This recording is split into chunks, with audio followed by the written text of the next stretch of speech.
Yeah. Okay. You can drop a text if you're not comfortable to talk. So that's also another option.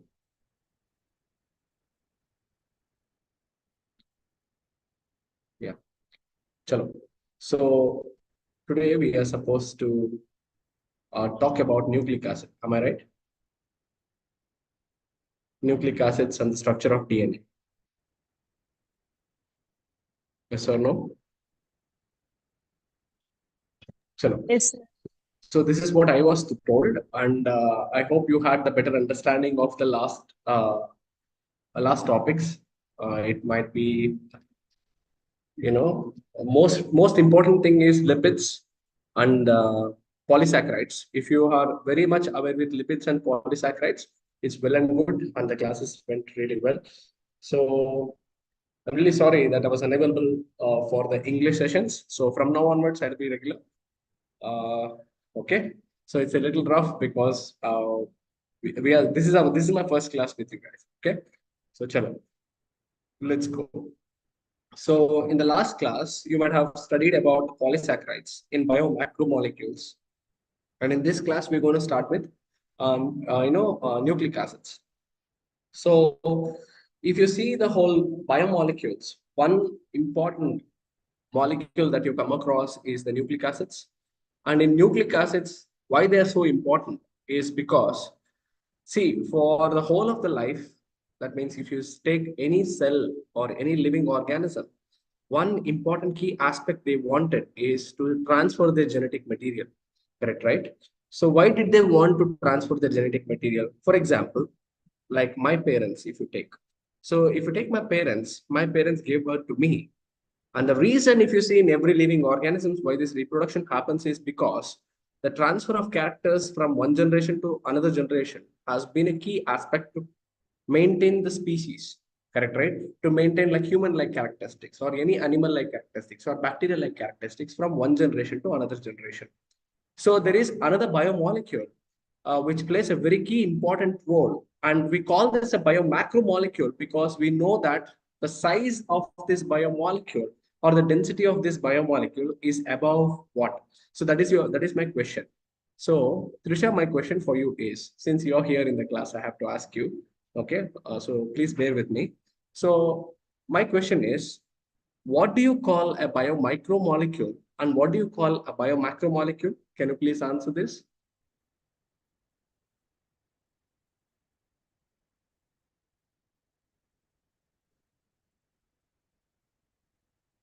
Okay.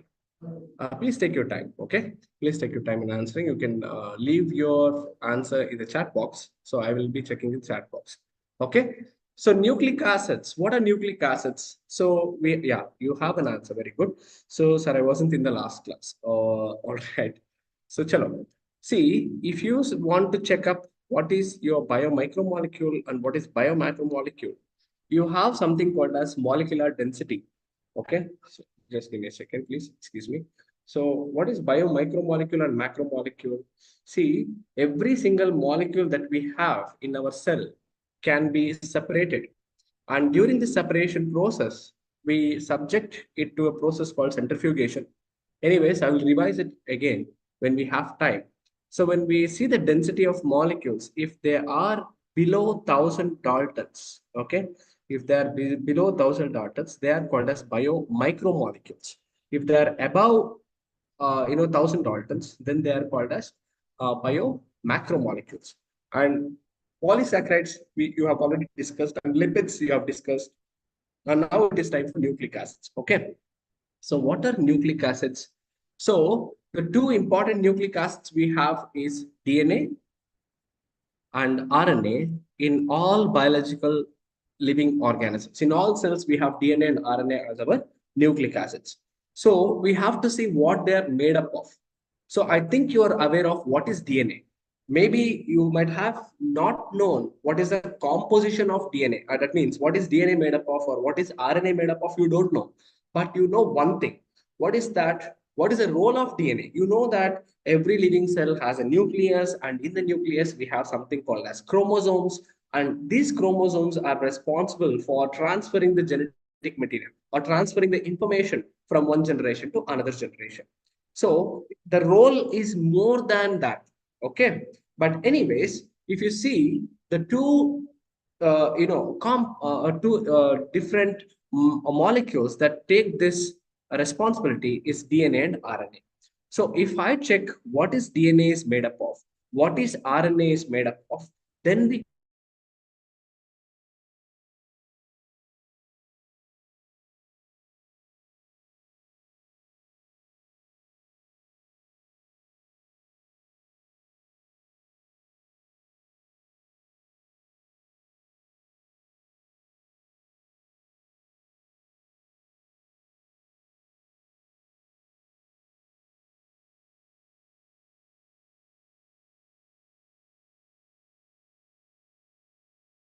come across that DNA and RNA are polymers.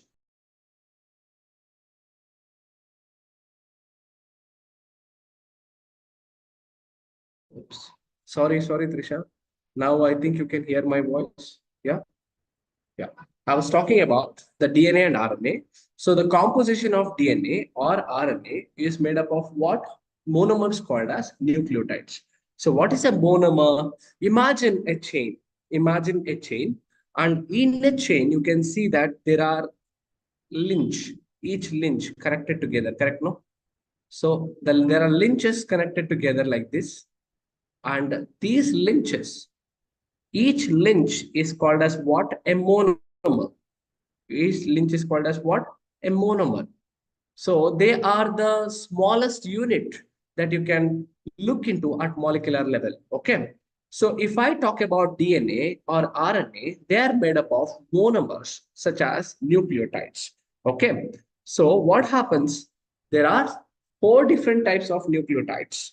In DNA, there are different types of nucleotides. In RNA, there are four nucleotides. So these nucleotides, they are linked together, okay, to form a chain, okay, to form a chain. So then they form a DNA molecule or an RNA molecule. So in the last session, when you were talking about micromolecules, you talked about something called as nucleotides. So let me talk about what are nucleotides. I will give you a very brief and very easy way to understand them. So let us say that you have to make a coffee. So when you want to make a coffee, how do you make a coffee? You take three ingredients. What are those? One is milk, correct? Other one is coffee. And next one is sugar, correct? No? You mix these three, you make a wonderful coffee. So what is this coffee? Coffee is the bean, the brew, whatever you're taking, okay? So similarly, even your nucleotides are made up of three ingredients, three important ingredients, okay? So let me tell you what are those. So the first one is your sugar, okay? They're made up of sugar. And the second one is your phosphate group. What is it? It is your phosphate group. Got it? No? Next one, the third one is the nitrogenous base. Nitrogenous base. Clear? So we have to mix, I mean, like, not we have to mix, it is made up of these three different things. Like the sugar is a different molecule, the phosphate group is a different molecule, the nitrogenous base is a different molecule. All of them combine together to form one monomer that is called as a nucleotide. Clear, no? So now you should be already aware about what is the sugar, what is the phosphate group, what is the nitrogenous base. Okay. If you are not aware, tell in the chat box that I don't know about this. If you know about this already, then you can tell, yes, sir, I know. Okay. That will help me a lot to skip the, repetition of the session. So anyways, I'm going to simplify this. So if you look at the sugar group, if you take DNA, okay, let's take DNA. What is the full form of DNA? Deoxyribonucleic acid. Okay. So it is made up of deoxyribose. Deoxyribose is a sugar. For example, if you take RNA, it is called as ribose, ribonucleic acid, or it is also called as ribose sugar. Okay, ribose sugar. Now, what is this deoxyribose or ribose sugar? Now, sugar, very easy for you to understand. If I tell you the name called sugar, the one that you add for your food is a sucrose. You understand my point? Now, for example, if I'm making coffee and if I add 1 or 2 spoons of sugar, what is my sugar made up of? It is made up of sucrose. Similarly, if I ask you what is the source of energy, major source of energy for all living organisms, then you will tell something called as glucose. Correct? No? You will tell something called as glucose. So now, if I ask you what is the formula for glucose, what will be your answer? Probably you should tell that it is made up of C6H12O6 is the formula for glucose. Now, if you see the number of carbon atoms in glucose, it is made up of 6 carbon atoms, isn't it, Trisha? So, 6 carbon atoms means what? Monos, dios, trios, tetra, and penta, and then you have something called as hexa. This is a hexose sugar. Hexose sugar. Hexose means the sugar molecule is made up of 6 carbon atoms. You understand? Now, we are talking about a similar type of a sugar. The name of the sugar is called as deoxyribose or ribose sugar. Now, what is your deoxyribose or ribose sugar? Let me tell you that. The deoxyribose or the ribose sugar, which is in the DNA, it is a pentose sugar. Why do I call it as a pentose sugar? The reason is very simple. If I look at the structure of the sugar, they are made up of what? 5 carbon atoms. So let me name the carbon atoms. You have carbon 1, carbon 2, carbon 3, carbon 4, and then here you have one more carbon that is called as carbon 5. Are you able to understand? So pentose sugar, penta means 5. And your ribose or the deoxyribose that is present in your DNA or RNA, it is made up of 5 carbon atoms. Okay. Now, this is our first ingredients. Which one? A pentose sugar. What is the name of the pentose sugar? In DNA, it is called as deoxyribose. Okay. And what is the name of the other sugar which is present in the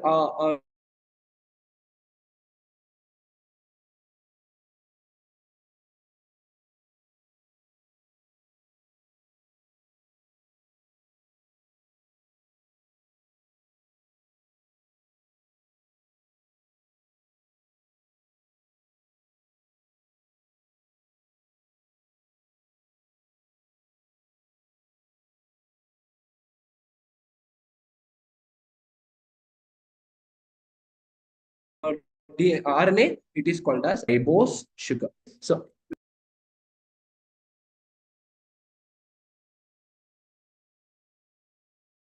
here. Trisha, can you hear me? Yes, sir. All this time, was it in mute?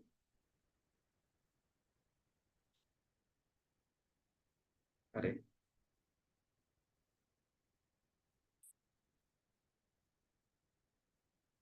No, all this time, was it in mute? Were you able to hear what I was explaining here? Yes, sir. Okay, Sir, you but can, yeah, tell screen. me. Screen is not visible. No, sir. Now is it visible? Yes, sir.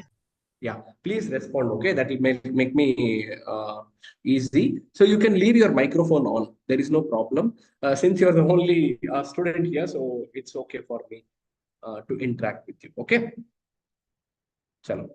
So I was saying, since you are not able to see the screen, I will repeat again. So sugar. So I told you there are 3 ingredients that is made up of that are involved in making the one monomer of your DNA. So that is called as a nucleotide. So what is nucleotide made up of? I was telling that it is made up of a sugar group, a phosphate group, and then you have a nitrogenous base. So first we are talking about sugar. So sugar, I told you that usually if you take an example of glucose. So in glucose, what do we have? So we have the formula of glucose as C6H12O6, right? So 6 C6 means there are 6 carbon atoms. That means it is hexose sugar. Correct, right? So similarly, if you look at the DNA, DNA is made up of one type of sugar, and that type of sugar is called as deoxyribose. And if you take RNA, RNA is made up of a sugar that is called as a ribose sugar. Clear? No. So I was saying, if you see the diagram here, so I drew the diagram of a sugar, a pentose sugar. So why do I call it as pentose sugar? I started naming the carbon atoms. This is the carbon 1, this is carbon 2, this is carbon 3, this is carbon 4, and this is carbon 5. Okay, there are 5 carbon atoms. That is why we call it as a pentose sugar. First, you understood what is a pentose sugar. So in our DNA, it is deoxyribose sugar, and in our RNA, it is called as a ribose sugar. I have written here. Okay, so this is the two sugars. So now we spoke about the sugar. The second one we have to talk about is the phosphate group.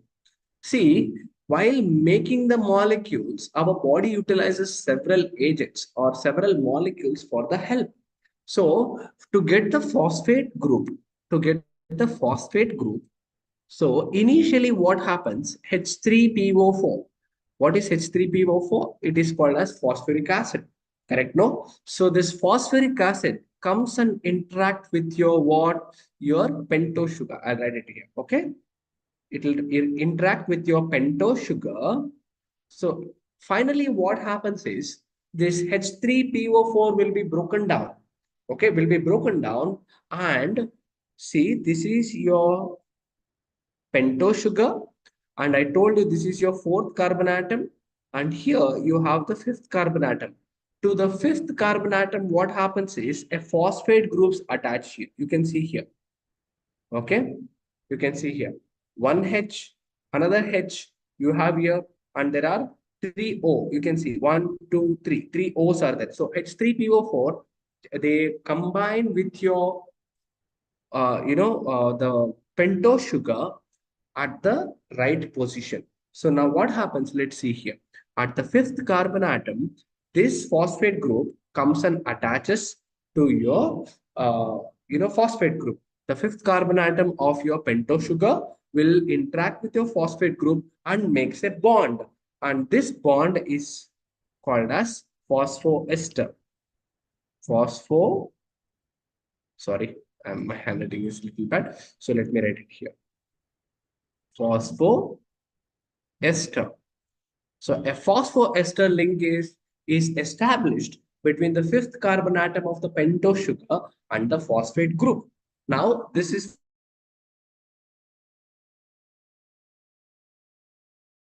important. We have one more ingredient, that is your nitrogenous base. Correct? No? That is your nitrogenous base. So what is the nitrogenous base? Can you tell me what is a nitrogenous base?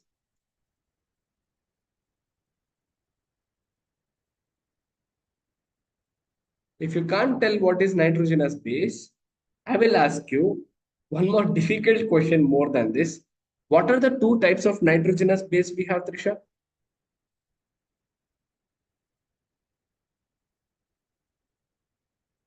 Any idea?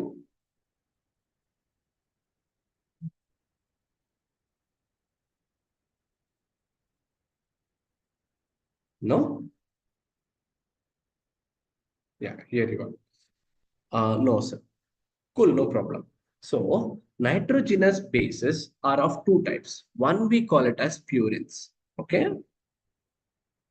Purine. Other one is called as pyrimidine. So your DNA, even though it is having such beautiful role and such complex role to play. So how do I define it? You look at your characters. So your eye color, your hair color, your intelligence, your resemblance to your parents, your non-resemblance to your parents, your human-like characters, like I have only 5 fingers in each hand, and then you have 2 hands and 2 legs, not more than that. Okay, and you look very similar, very, very, very human-like characters with all your friends, correct, right? You don't look like an alien.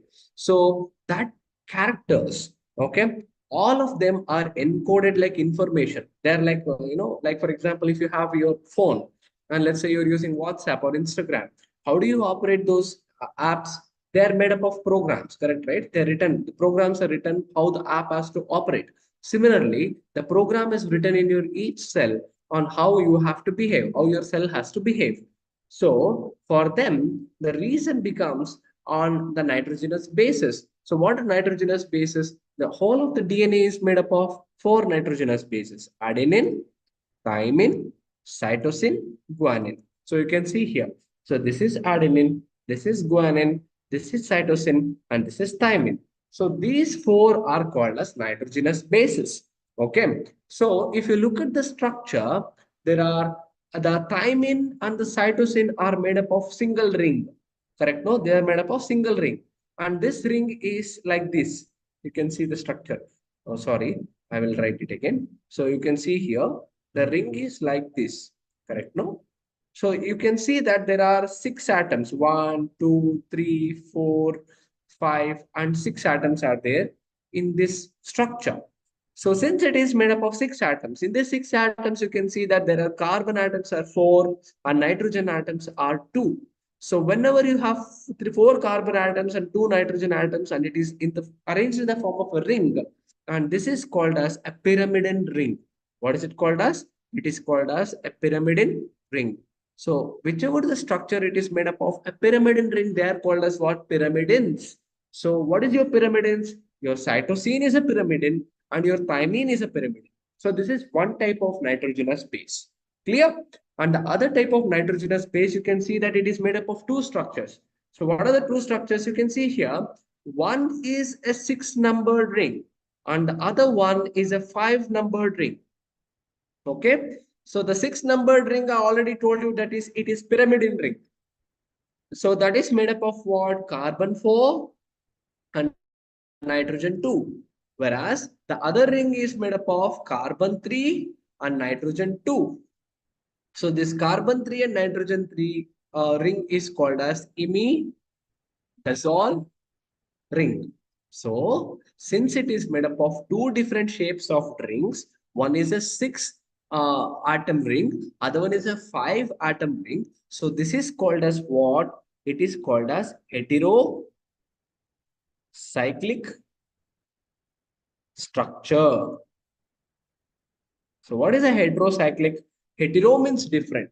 Cycle means two different cycles are there. So in heterocyclic structure, what can you see here? One is adenine, other one is your guanine. Okay, this is guanine, this is your adenine. Okay, so these are called as heterocyclic structures and they are called as purines. So what are the examples for our purine? So immediately you should tell that it is adenine and guanine. What is the examples for pyrimidine? Pyrimidine is thymine, cytosine, and uracil. Okay, we'll talk about uracil as we move ahead. So here it is. You can see the structure of uracil. It is made up of a single ring. Got it? No. So now what is happening here?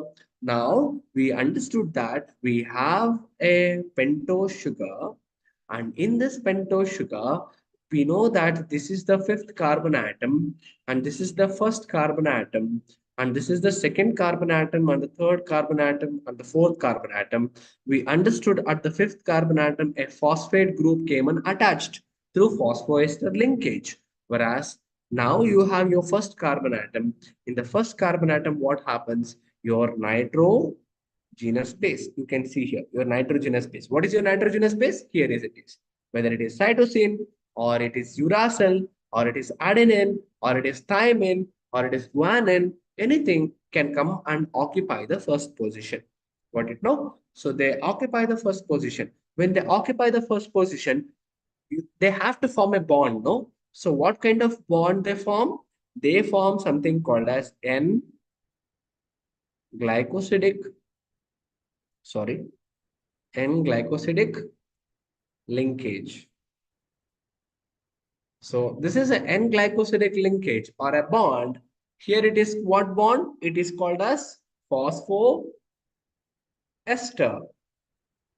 Sorry, phosphoester bond. So here we have a phosphoester bond at what carbon atom? C5 carbon atom. Here we have a N-glycosidic linkage at what bond? It is a carbon 1.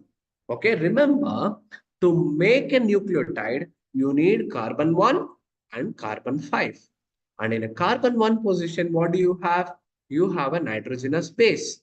And in the carbon 5 position, what do you have? You have a phosphate group. Okay, did you understand? Yeah. Till Yes, sir.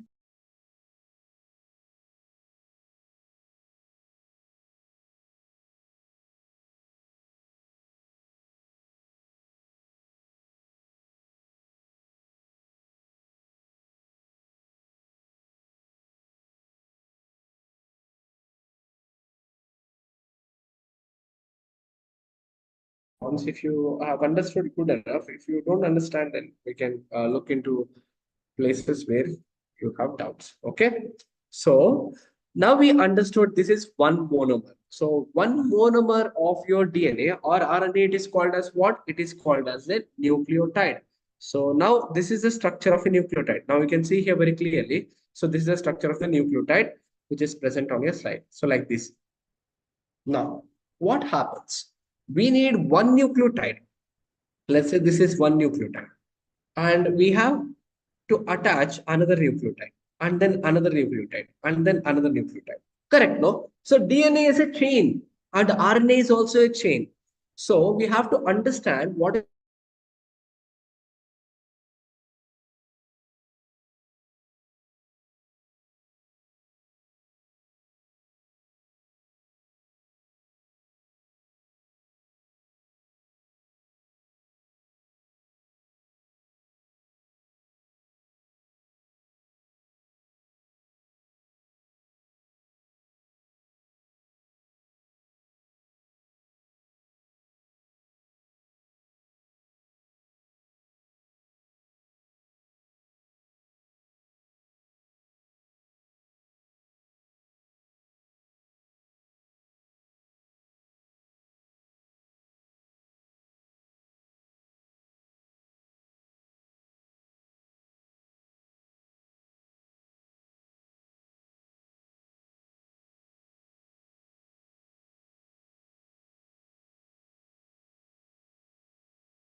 yeah, I'm sorry for the disturbance. Risha, are you here?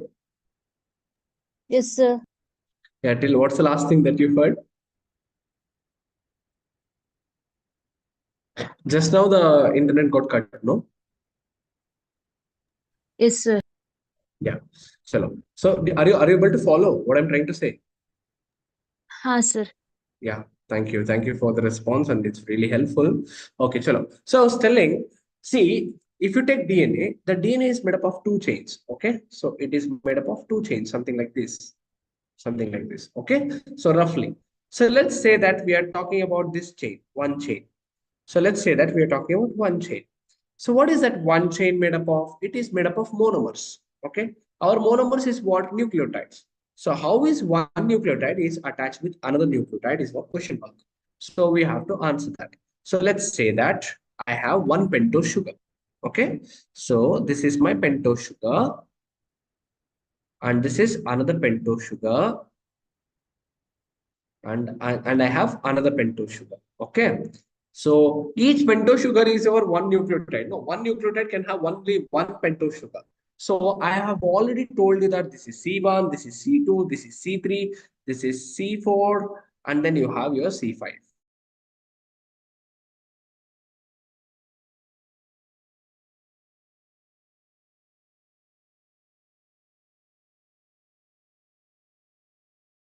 Right now, this is your C3. Atom, what do you have here is a OH group. Okay, now you can see here, this is a third carbon atom, isn't it? So now you can see that there is a OH group. Okay, so what does your fifth carbon atom have? The fifth carbon atom have your phosphate. Okay, excuse me. The fifth carbon atom have your phosphate. So now the interaction happens between the third carbon atom's OH and the fifth carbon atom's phosphate group. See, this is the first, let's say, nucleotide. This is the second nucleotide. Okay. So the first nucleotide's third carbon atom is OH, and the second nucleotide's fifth carbon atom is your phosphate. So you have your OH group, and then you have your phosphate group. So OH group is in your third carbon atom, phosphate group is in your fifth carbon atom. Now the bond is established between them. Okay, so the third carbon atom and the fifth carbon atom, what will happen? A bond is established between them. What kind of bond is established?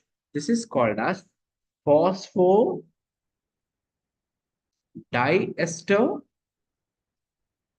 linkage.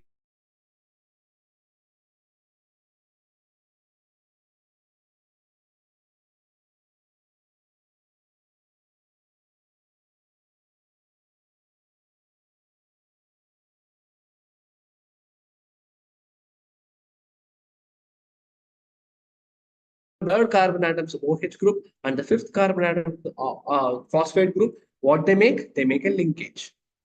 So what is this linkage? It is a phosphodiester linkage. Now what will happen? So one nucleotide is attached to another nucleotide and it is attached to another nucleotide.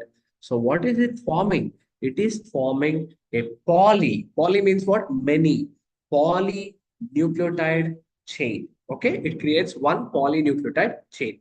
Now, I hope you understand how one chain of a DNA and how one chain of an RNA is made up of. Clear, no? A polynucleotide chains. You understand? So, now, this is the very basic. You should have learned this when we are talking about biomicromolecules. But anyways, now we are talking about biomacromolecules. And I've told you already in the beginning of the session that we have two types of nucleic acids. And one type of nucleic acid is called as a DNA. And the other one type of nucleic acid is called as an RNA. Now, what is the structure of a DNA and what is the structure of an RNA? See, if you look at the history of how the people studied the structure of DNA and structure of RNA, it was not one day's job or 1 year's job. It was some decades of hard work of several prominent scientists, okay, and new scientific methodologies that were put into to understand what is the structure of DNA. Okay, so now let's understand. So there were two scientists. So one of the scientists, he performs a technique called as X-ray crystallography. Don't worry about it. You will study this in the second year. So finally, studying this X-rays of the DNA and DNA, there are two important scientists. They are called as Watson and Crick. So the Watson and Crick, what they did is they understood what is the structure, molecular structure of our DNA, and they proposed it to the world. So according to them, what they say is, so if I take human, I'm a human being. If I take tiger, lion, horse, and grass, or a bacteria, or a protozoan, or a fungi, any organism you take, all of us are made up of DNA, correct? So what is the structure of the DNA? The structure of the DNA that Watson and Crick proposed is found in all living organisms. Okay, most of all living organisms. So that structure is called as a bDNA structure. The structure that is found in all living organisms, mostly it is called as a bDNA structure. So what is a bDNA structure? So we have to understand what did Watson and Crick talk about the structure of DNA so that we will be able to understand the whole of bDNA. Okay. So what is DNA made up of? Your DNA is made up of two chains, correct? No, it is made up of two chains and each of the chain are helically coiled. What is helically coiled? You can see here like a staircase, like a spiral staircase, the two chains. Okay, this is one polynucleotide chain. This is another polynucleotide chain. They are arranged like a spiral staircase like this. Okay, they are arranged like a spiral staircase. Now, you have two chains, isn't it? So one chain is let's say that this is one chain, this is another chain. Okay. So if you see the direction, can we find the direction of the chain? 100% yes. How can we find the direction of the chain? If I look at the one end of this DNA, let's say that this one end of the DNA has a projecting phosphate group. Let's assume like that. And another end of the DNA as a projecting OH group. How did we get a phosphate group and a OH group? We have already studied. What is that? That in a phosphate, in a pentose sugar, the fifth carbon atom is made up of phosphate group and the third carbon atom is made up of what? OH group. So if a phosphate head is pointing, then it is called as a 5 prime end, a 5 prime. Why we call it as 5 prime? Because it's the fifth carbon atom. Okay. Next we have what? We have a third carbon atom. So what is the third carbon atom? If the end of the DNA has a OH group, that is called as what? A third carbon atom. Okay. Now we saw one chain. So one chain has one end is made up of phosphate group and the other end is made up of OH group. But what about the other chain? Is it in the same direction? Definitely not. So it will be in the opposite direction. You can see here it is OH and phosphate. So it will be like this. That means the engine and the tail and the engine is like anti-parallel in direction, like this. The DNA is arranged in anti-parallel. If this is your 5 prime end and this is your 3 prime end, and the 5 prime end is made up of phosphate group and the 3 prime end is made up of OH group, the DNA two strands are arranged anti-parallel to each other. So that means the DNA is anti-parallel in nature. So the DNA is anti-parallel in nature and they are helically wound with each other. Okay, they're helically bound with each other. So that is one thing. Got it now? So they're anti-parallel in nature. So that is very important concept that the DNA has a direction. Now, let us say that I have one chain. So I am saying that the DNA is helically bound. How are the atoms arranged in this, or how is the arrangement? In simple terms, if you imagine a ladder, let's say that you are imagining a ladder, okay? And the ladder has backbones. So this is one backbone. This is another backbone of a ladder. And the steps that you step on is the another aspect of your ladder, correct? No? So let us say that I am talking about the backbone of the DNA. What is the backbone of the DNA made up of? The backbone of the DNA is made up of, if you see, this is the pentose sugar. Okay. You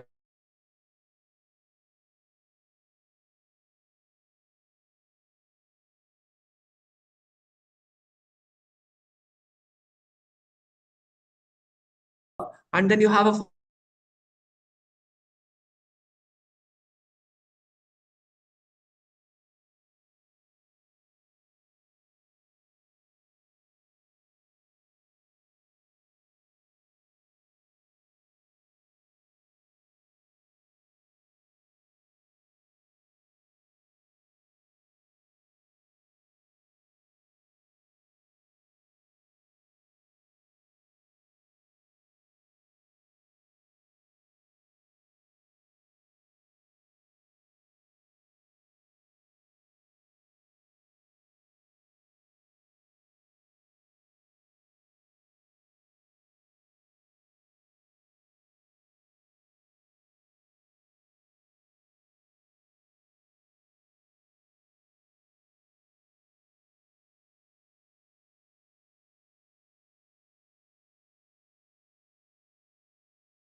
Trisha, are you able to follow?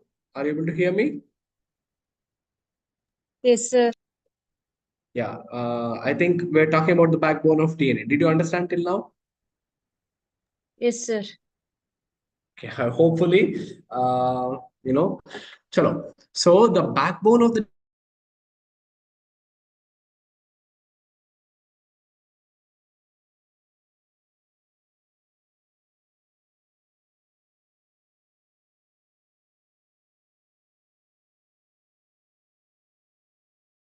So this is a phosphate group of DNA. As Nick told, they're made up of a pentose sugar and a phosphate group.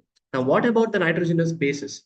Okay, so the nitrogenous bases. What is our nitrogenous base? The adenine, thymine, cytosine, guanine, whatever they are in the which carbon atom? They are in the fifth carbon atom, isn't it? So the nitrogenous bases are in which carbon atom? First carbon atom. So now you can see that from the first carbon atom, the bases project towards inside. So what is the meaning of that? It says that, so this is your pentose sugar and the phosphate group. Now you can see that the nitrogenous bases are towards inside. So when they're towards inside, you can see they are making the steps of the stairs like this. Okay, they're making the steps of the stairs like this.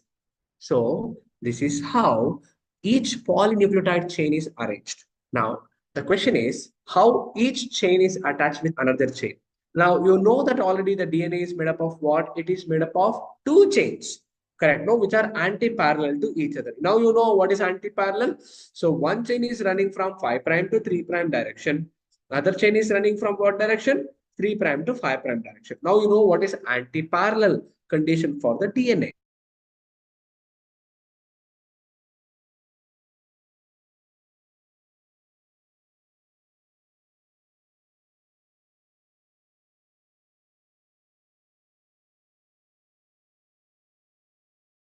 Is made up of the pentagon is the question. So these chains are attached with each other by something called as base complementation. What is base complementation? I have told you already there are actually four nucleotides which are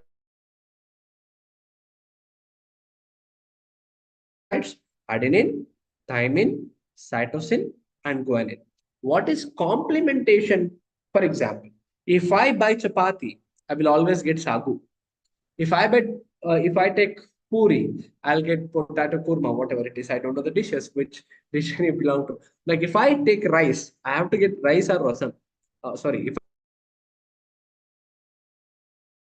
how can I eat rice or curd? Let's say. So this is called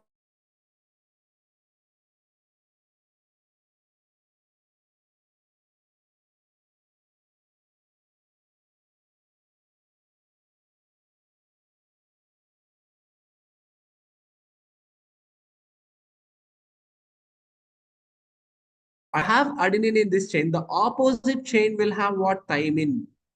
So always adenine bonds with thymine and cytosine bonds with guanine. How are their bonds established? Adenine makes two hydrogen bonds with thymine and cytosine makes three hydrogen bonds with guanine. So this is called as base complementation. So we have studied like 70% of the structure. Let's revise a little bit. What did I tell you in the beginning? DNA is made up of two chains, and these two chains are called as polynucleotide chains. And these two chains, okay, are helically wound with each other. So they're what? They're helically wound with each other. So this helically wound with each other structure, which was proposed by Watson and Crick, it is called as what? A bDNA. So according to the bDNA structure, or it is called as the Watson and Crick double helical structure, what does it say? The DNA is made up of two strands that are helically wound. Both strands are anti-parallel with each other. Now I told you what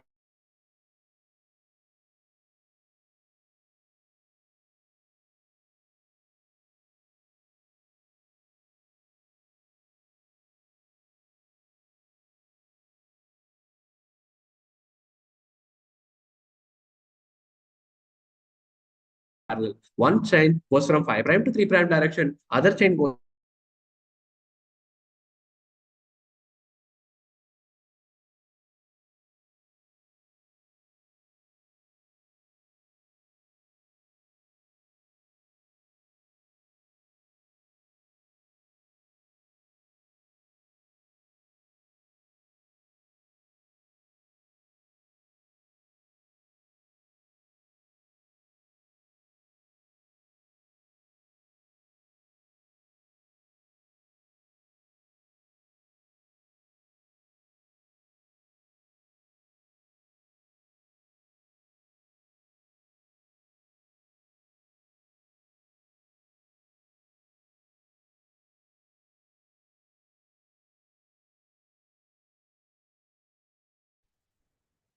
I'm so sorry, people. It's raining heavily here, so that's why probably there is a network problem. I know it's frustrating even for me. I'm sorry about it. Okay, so we're almost there. We are almost there. Okay, so let's. I was telling that. So if you look at the Watson and Crick model, the DNA is anti-parallel in nature. So if I talk about one chain, I told the backbone is made up of a pentose sugar and a phosphate group, and the projections are made up of what? Nitrogenous bases. So if you look at the projections, how our nitrogenous bases are arranged. So one chain is connected with another chain with through something called as base complementation. I'll write it here. Okay. So it is called as base complementation. So what is base complementation? So adenine always goes with thymine with two hydrogen bonds, and cytosine always goes with guanine with three hydrogen bonds. Three hydrogen. Yeah, yes, exactly. This is called as base complementation. Very good, very good. Thank you for being attentive and trying to be supportive in this class. It's really encouraging when you have situations with network and something like that. Okay, so this is one thing. Now, see, guys, if you see the structure of the DNA, I told you that the DNA is helically wound. Correct? No, the helical DNA is like helical, like a staircase. You can see the rotation, proper rotation. So, if you see the direction of the rotation is towards the right hand.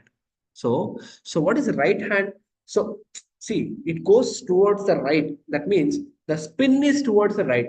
If I see this DNA from the up, okay, if I look at the up, the spiral is towards the right hand. So, our BDNA is what hand? It is a right hand helix. Okay, remember this very, very importantly. It is a right-handed helical structure. Okay, it is a right-handed helical structure. Now, if you look at the helical structure, what else can you see, guys? So, this is my DNA. So, this is one turn. This is the another. This is the end of the turn. Correct? No? This is the end of the turn. This is the beginning of the turn. So, from one turn to another turn, what you can see is there are around 10 base pairs.